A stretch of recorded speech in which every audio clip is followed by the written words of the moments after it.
দিনটা ছিল শ্রাবণ মাসের সর্বশেষ। এই মাসে আমরা প্রত্যেকে সোমবার করে মহাদেবের কাছে পূজা, কারণ শ্রাবণের সোমবার শিবের অত্যন্ত প্রিয়।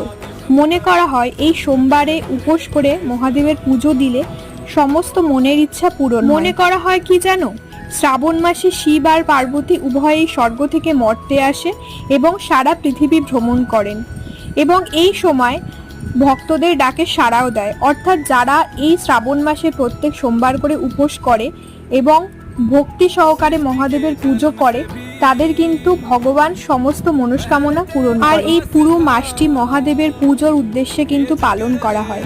এই মাস জুড়ে শিব শম্ভুর বিশেষ পূজা করা হয়। তবে শ্রাবণ মাসের প্রত্যেকটি সোমবারের কিন্তু আবার আলাদা আলাদা গুরুত্ব রয়েছে।